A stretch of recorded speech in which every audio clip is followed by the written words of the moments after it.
Hello and welcome to this special training. This is Audacity2Lead, where we give you the courage and the necessary insights you need to lead your business with more influence. And of course, that entails leading your business in the direction that matters most to you. Now, this particular training is for you if you are someone who has multiple interests and you're trying to figure out what can I pick as my niche, which area can I select as my niche. Having been there myself, and I remember back in 2014 or so, when I was working with somebody, I think we were in transport that day, and I remember we were in transit that day when he asked me and said that he has many interests. He has a lot of things that are interesting to him. He has a lot of talents. He has a lot of potentials, and he's trying to figure out which area should he major in, what should he major in so that he can make the best use of his talents, his best use of his interests, his best use of his potentials. And we got into that conversation, and that conversation was very, very deep. And then from that point, I went ahead and I remember doing a podcast recording then called something related to how to find your core message. And I remember that particular episode, even though it was very useful at that time, that was 2014. Now, I think that should be 2015 when I eventually did the recording. Yes, I'm correct. That should be 2015 when I did the recording. Now, since that time up until now, I have gone to do a lot of research. I've gone to learn quite a number of things. I've gone to do a lot of studies, trying to figure out a lot of people who have multiple interests like myself, because that's something I have too. And from that wealth of knowledge, from that backdrop of research and studies, I want to share this training with you today and to share with you and to walk you through what you can do to dominate a niche, all right? Especially if you have multiple interests. So I want to say welcome. This is going to be a really, really interesting session. So let's jump right in so that I don't get to waste your time. Now, let's look at how to easily dominate a profitable niche using an exact scientific formula, especially when you have multiple interests. Now, this is where it gets interesting. Let's start this conversation off by, at this point I need to mention that this particular training has been brought to you by the Niche Mastery Method, which is a system developed to show you how to go from being an utter newbie, somebody who is new in a field, not like somebody who's trying to learn something, somebody who is new in a field, to being quoted as the expert in a matter of days. That is, rather than taking 1 year before you are recognized as an expert, what if you can actually let it take just days? That's exactly what the Niche Mastery Method will show you. But before I go into all of that, let's get started with this training. So first thing I want you to look at here is, if you hear the name Elon Musk, if you hear the name Jeff Bezos, if you hear the name Aliko Dangote, what comes to your mind? I know right off the top of your head, you will say they are billionaires, of course. You will say they are popular figures, of course. You will say they run businesses, of course. May I intimate you right now and let you know that each of these faces that you can see on my screen here, all of them run multiple businesses. And when I say multiple businesses, I'm referring to the fact that they are people with multiple interests, multiple potentials. What they have done over time is to capitalize on one where they can become what I call category king.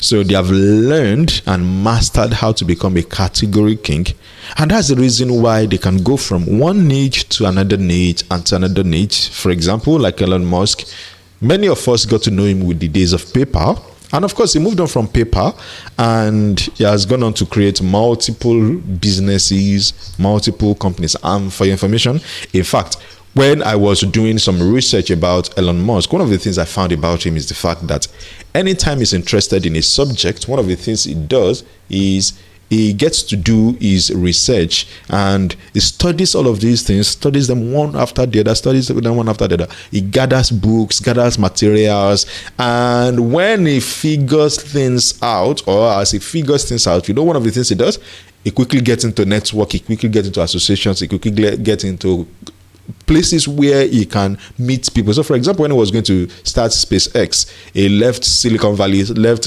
some of the places where people are not interested in such things, where they are. He simply moved into, I think he moved into New York, where there was a lot of, he moved to an area close to NASA, so that he can get to go to clubs, go to places where he can meet people who work at such places. And that's how SpaceX actually came into existence. So if you consider right now that, okay, you have multiple interests and you see all these names and you only know them for one thing. Well, the one thing is not exactly the one thing they do. They actually do many things, only that they have learned over time to become category kings in one particular area while letting other areas support what they do. And that's some of the things that I'm going to be showing you the next couple of minutes. So again, the idea for this training is for you to become a category king so that you can dominate your niche. If you take the case of Amazon, for example, Amazon is the category king, but Jeff Bezos has about 7 companies that he runs. Even Aliko Dangote, in fact, Aliko Dangote made it so much that almost all his companies are branded in his name. Dangote Refineries, Dangote Cement, Dangote Flour Mill. Am I correct? So you find that somehow he's even building a brand, a personal brand, out of the fact that he has multiple interests. But a lot of times we close our eyes. We don't want to look at all these things because we think, these people only do business in one area, and so we can't do business like them. My friend, that's not the real truth. The truth is, all of these persons run multiple business. And by the way, in case you are thinking, okay, so how about Bill Gates, who is shuffling between the top 3 richest persons in the world? Well, what you don't know about Bill Gates is that Bill Gates also has another company called I think it's called BG3 or so, or maybe CG3. I think BG3. It was initially called one other name, and they now changed it to BG3, which means that Bill Gates tree. So that now encapsulates all of his expressions. And one of the ideas behind it was that Microsoft is one, the foundation is 2. This company, which is a for-profit company, actually, is 3. So even when you are looking at Microsoft and you are looking at Bill Gates Foundation, what you don't know is that there's also a third business which goes into a lot of things. For example, the Gavi, which is Vaccination Alliance. That's some of the things. Anyway, there's a lot of dimensions, there's a lot of dynamics going on that you probably may have not been paying attention to. And somehow, I like the fact that my face is somehow beside these names right now. Oh, don't you think so? All right, so let's jump right in. So when I say you should become a category king, the idea is for you to dominate your niche. And in order to dominate your niche, there are 3 steps to take. But before we jump into those 3 steps, let me quickly lay a little foundation here by also letting you know that when I say you should become a category king, I'm not saying you should create a similar business to what somebody else has created. Neither am I saying that you should create a similar business to what any of these names may have created. I'm also not telling you to abandon your current reality and pursue a business or a mission similar to what they have. That's not what I'm telling you to do. And third, I'm not asking you to bicker for fame and popularity, thinking that it is when you become popular, that's where you can dominate a niche.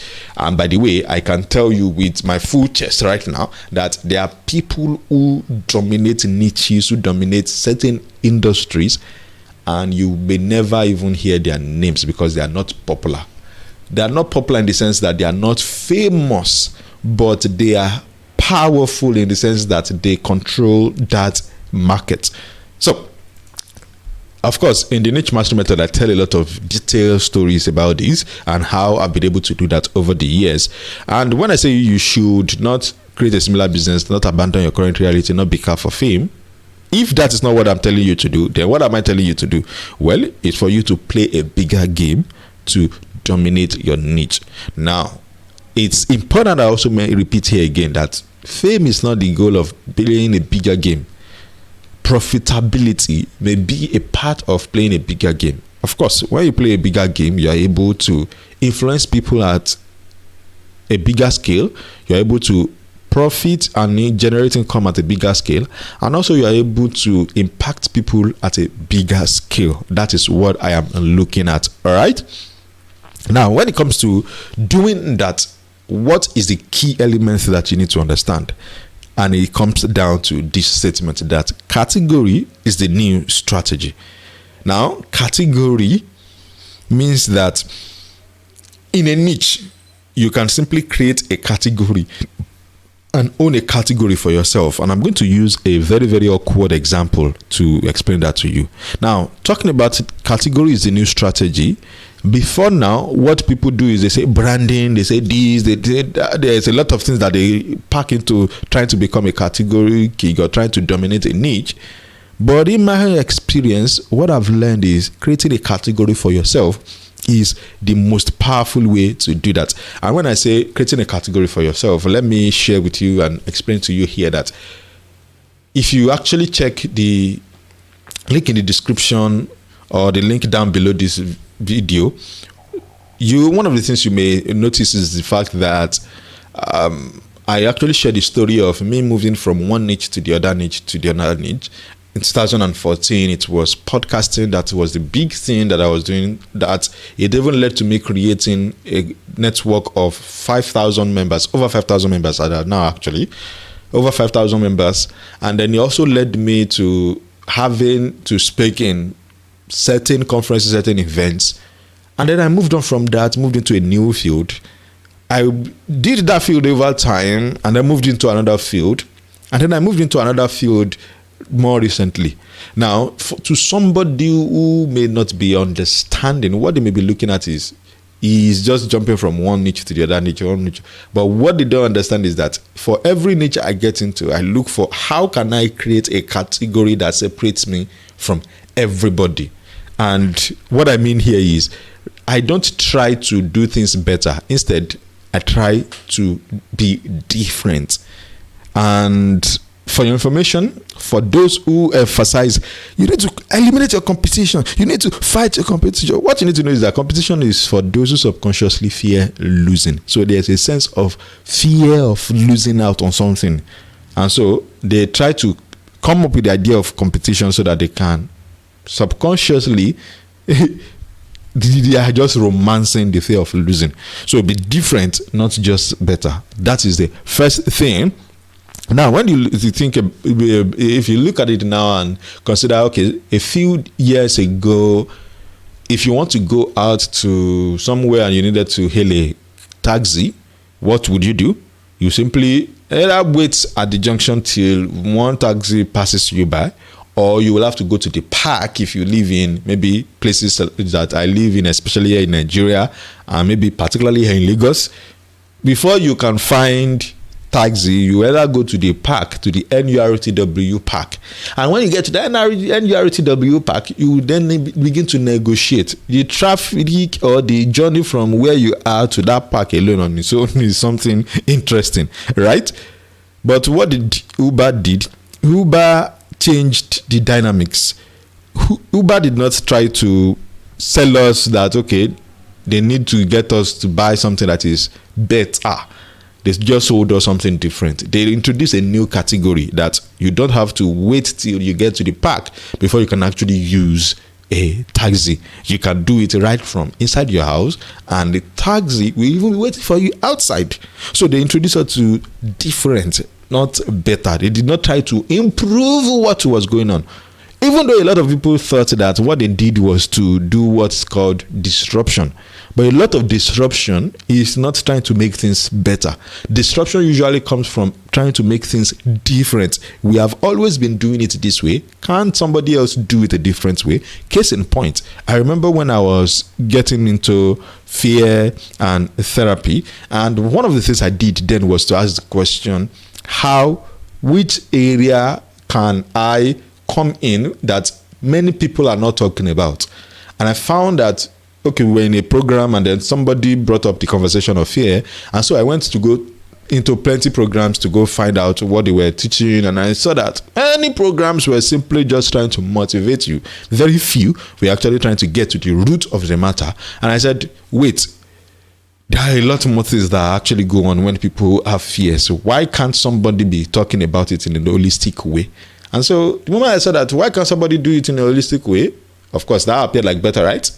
I said, let's do it differently. Let's create a different program.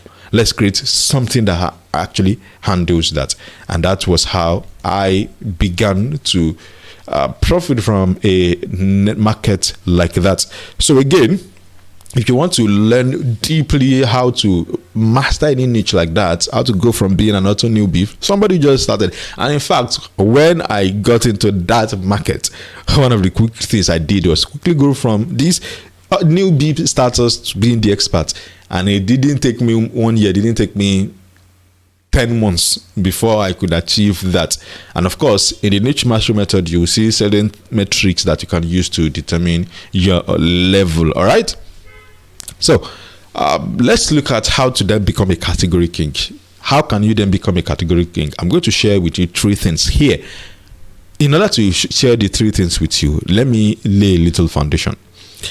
If you consider the story of, or the popular concept of the iceberg, where they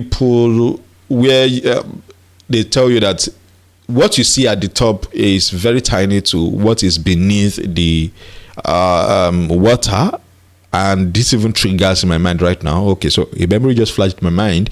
I remember there was a day that I wanted to prove this iceberg theory. I wanted to prove it. And you know what I did? I simply went to my freezer, cut a big chunk of ice block, and then got a jar.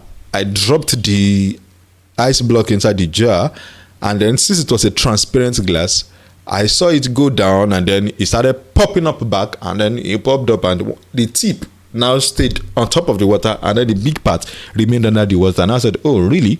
So why does that do that? And then of course I learned that it was a lot of hydrodynamics and all those hydrothermic and all those physics kind of related stuff. And I was like, okay, so this is what they mean. And when you look at the water, when you look at the this thing, what you find is the iceberg creates a concept called the thin under the thin. That is, something is at the top, but that thing at the top is just a little element compared to the thin underneath the thin. So the thin under the thin can be as big as this, but what you are seeing at the top will just be tiny. So for example, they tell you that success is what people see, awards is what people see, praise is what people see, money is what people see. The other parts they don't see are things like positioning, things like sacrifices they made. All those concepts, you get that right? That's the same thing that works when you want to become a category king. There is what is the thing that is at the top, and then there is the thing under the thing. And what do I mean by that? So when you look at it this way, this is what you get to see. There is the thin at the top here, and then there's the thin under the thin, which is deeper, bigger than the thin that you can see. Now, the thing that you can see, what I call it problem. This is the problem that this particular business, this particular person wants to be solving. So you have interest, you have talent, you have all of these. This is a problem you want to be solving. And when you start solving that problem, what does that do? It enables you. It's what I call business enablement. It enables your business. It kind of gives you ginger to come alive. Like, yes, this is what I'm going to be doing. Now, that business enablement may become what people will see. They'll see that this is the problem that this particular person or this particular company or this particular organization, this is the problem that they solve. This is what everybody sees. However, what is beneath it are 2 other things that are more important. Now, first of the thing that is under the thing is positioning. Positioning is where you create your competitive differentiation. This is not the thing that people will see. This is the thing that becomes more like the strategy the operational strategy with which you run your business, with which you run the things that you're doing. You are creating competitive differentiation intentionally. And by doing that, you are positioning yourself in a different way. And then there is the third element, which is potential. And by potential, this is where you begin to see the profit potential of that market. And this helps you to create a business focus. And by business focus, I mean you can see that there's a potential of profit and the potential of the market growing. And so that now helps you to create the focus, so that you know that I'm going to focus on this market, I'm going to serve this market, or I'm going to serve multiple markets by solving this problem for multiple markets, or I'm going to solve many problems for one market. This is where you begin to see the potential. And in the niche mastery method, I actually go deep into positioning and potential. However, in this particular training right now, let me walk you through the part of problem. All right. So if you want to become a category king, what I've just shared with you right now is that, one, you need to identify the category potential of the market. You need to identify the category potential of that thing that you're interested in. Then secondly, you need to define your positioning. You need to define and develop your category by setting yourself up as the business that dominates that category. So there are 4 ways to actually do the positioning. I'm going to touch that in a couple of minutes. And the third is, you want to own the problem you are solving for your market. So it's not like the problem is solved by somebody else. No, you actually want to own the problem. It is in owning that problem that people begin to see you as the person. This is the thing that they see, while the position and the potential, remember, they are the thing under the thing. So the problem is what people see. The positioning and the potential now become the things under the thing. All right. So a scientific data-driven niche domination plan that I teach people is using something like exploding topics and answerthepublic.com. If you are not familiar with any of these, I'm going to recommend that you check them out.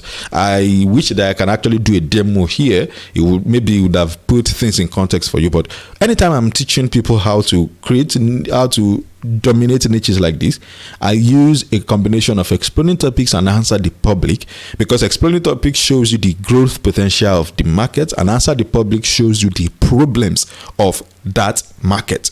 Do you get it now? So it shows you the problems of the niche, while explaining topics show the potential of that niche, and your positioning now becomes your own work. So your position now becomes the thing that you are going to be working on, because of course positioning is what differentiates you from the market. And in order to position yourself, there are 4 key things you need to always pay attention to. Number 1 is you need to position yourself as the expert. So you're not going to position yourself as the newbie. Instead, you position yourself as the expert. And I have a very interesting process that I walk people through when they want to position themselves as the expert.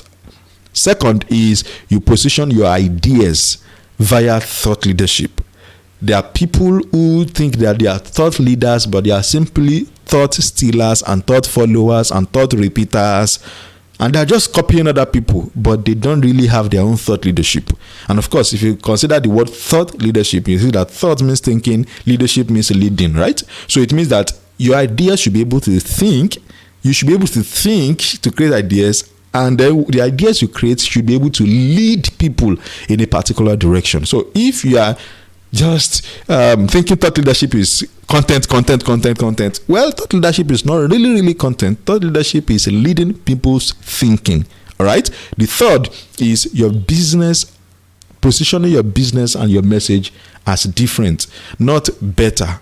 Again, you are positioning as different, not better. So if you position as better, you say, okay, well, I don't want new and improved version. At least I've seen somebody tell me that before. I don't want new and improved version. I just want something completely different from what everybody else has. All right. And then the fourth element of positioning is to position your product, your service as superior, not equal to every other service, not equal to every other product available. Do you get that? So these are the 4 key things you need to pay attention to when you want to position yourself. Now, Again, I'm going to mention here that I'm going to recommend that you join the Niche Mastery Method. The Niche Mastery Method is now open and now available for you to be a part of. The Niche Mastery Method shows you how to go from being an utter newbie to being quoted as the expert in a matter of days. And I mean in a simple matter of days. You are not going to waste time trying to consider a lot of dozens of things in order to be seen as the expert. Unlike what people will say that you should focus on branding, you should focus on domain name, you focus on this and that. You will not need to go through all of that. You will simply find a shorter route to becoming the expert. In fact, in the Niche Mastery Method, we actually cover all of these three things. We cover the potential, we cover the positioning, we cover the problem. You will see how creating content can help you solve the problem that your market is having. All right. So what are some of the things that you can expect in the Niche Mastery Method? This is the curriculum. All right. So the curriculum, you see that you learn content creation as a tool for dominating your niche. The 4 types of content you should be creating in your niche. You will see that you can create your niche positioning in any industry by positioning yourself as the expert, positioning your thought leadership within your niche, positioning your message differently from everyone else, and positioning your product as superior. And if I scroll down, you can see that there's your niche business plan, where you select a niche where you have multiple interests and how to create a business focus for your niche. So you create a business focus where you are saving things on a very, very deep level. If you want to join that right now, I'm going to recommend that you go ahead and enroll in the Niche Mastery Method. In the Niche Mastery Method, I actually go deep into many of the things that I've just shared with you here. Peter Thiel, the author of The Company of One, is that the title of the book? I think I'm correct. The Company of One or so. Profit First. Yes, that's another book by him, I think.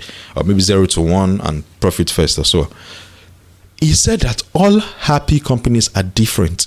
Each one earns a monopoly by solving a unique problem. And on the other side, he says all failed companies are the same. They failed to escape the competition. I want to read that to you again so that you understand what I mean. All happy companies are different. Each one earns a monopoly. So they create a category for themselves because they are solving a unique problem. So their profitability is based on, of course, they are happy because they are earning, right? And their profitability is based on the problem that they are solving. And failed companies are the same, just like everyone else, because they are muddled up in the sea of sameness. Everybody is just seeing them as the same thing as everybody. So you are the same person. You are offering a service and everybody just sees you like you are just the same thing as everybody. There's nothing different about you. But if you consider, actually, even from experience, a lot of times people can easily identify that the positioning of Audacity2Lead has been to be different rather than to be better than everyone else. So I'm going to recommend that you join this particular program, the Niche Mastery Method. I'm going to recommend it to you right now that you go ahead, join the Niche Mastery Method. It's going to really solve a lot of problems, create a lot of clarity for you. And of course, it's going to help you become more profitable, because as you separate yourself from the crowd, as you separate yourself from the sea of sameness where everybody is doing almost the same thing, you are able to master that niche, become the category king. I am Dayo Samuel, and I'm glad that you joined this particular training. If this has been helpful to you, leave a comment in the down below, and of course, let me know how this has gone for you. Share with me your key lessons from this. Also share with me your key takeaways, the things you are going to be doing with what you've just learned, and also share with me if you are going to be joining the Niche Mastery Method. If you are not going to be joining, also tell me why is it that you don't want to join, or maybe you have already joined. Also tell me how you are enjoying the Niche Mastery Method. I am Dayo Samuel once again, and this is Audacity2Lead, where we give you the courage and the necessary insights you need to lead your business in the direction that matters to you. Now, notice again, I've just provided you insights to help you lead your business in the direction that matters to you. So you see, somehow I've done what I said Audacity2Lead does through the content that I am creating. You see how you can weave everything together such that it becomes very, very powerful positioning that you have that separates you from everybody else. This is what I want to help you achieve using the system that I've developed in the niche mastery method. I'm going to recommend that you go ahead and join right now, today, and I'll see you in the niche mastery method. If you have enjoyed this, let me know. I'm going to see you next time.